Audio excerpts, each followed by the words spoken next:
I've been telling most of the world that it is one of the best ways to slow aging. The reason is, it's not just that perhaps you lost weight, it's because you've turned on your body's defenses against aging. Your bodies fight aging when you fast and when you do these things that I'll tell you about.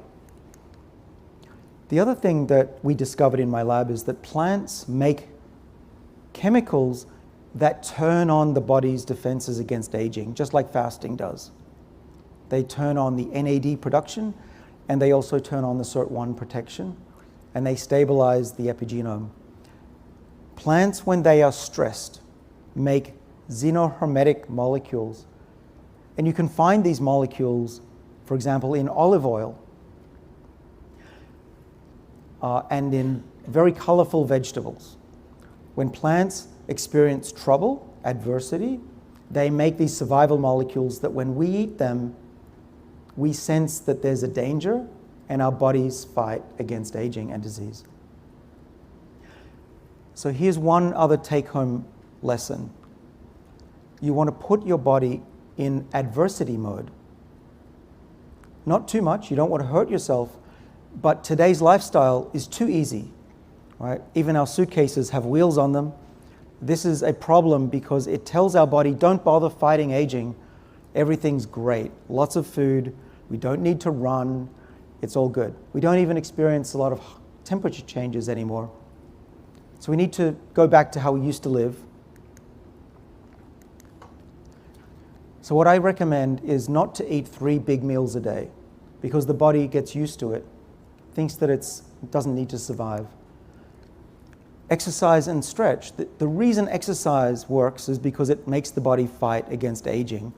It turns on these protective SIRT1 longevity genes. And 3 bouts or 3 days a week of 15 minutes of losing your breath is known to be sufficient to reduce cardiovascular disease by as much as 35%. So a little bit goes a long way. As I mentioned, you want to eat plants that are colorful and exposed to adversity.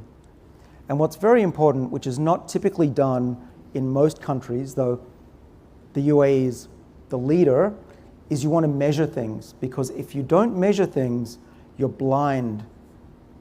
You're blind. We cannot drive a car without a dashboard. We cannot drive a car with our eyes closed. So why do we practice medicine this way? It makes no sense. And so by measuring myself, I've been able to optimize my own body. So if there's a few things you can do immediately, sugar is a real problem. Sugar will stick, especially glucose, sugar will stick to your proteins, it will bind to your blood proteins, and it's toxic. It causes type 2 diabetes, but it also causes a lot of other diseases. And I think that avoiding a lot of sugar is one of the best things you can do for your children and for yourself. Mediterranean diet, we know that it's healthy, okay? So eat a lot more plants than meat. Avoid red meat if you can.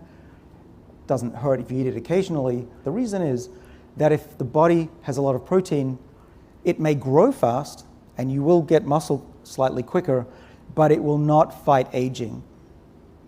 So that's why fasting is good. The body will feel the lack of protein and fight aging.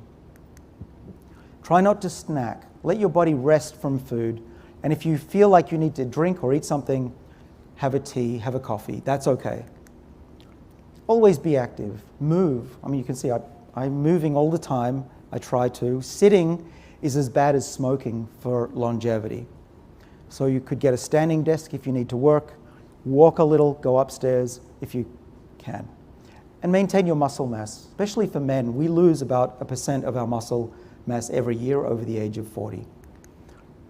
So I try to eat 1 main meal a day. I'm not always successful when I'm traveling, for sure. My goal is to try to put most of my calories into 6 or so hours per day and not always be nibbling on food. Importantly, if you try to do everything I do tomorrow, you will fail, I believe. You need to change things slowly. So try to eat a small breakfast or skip lunch.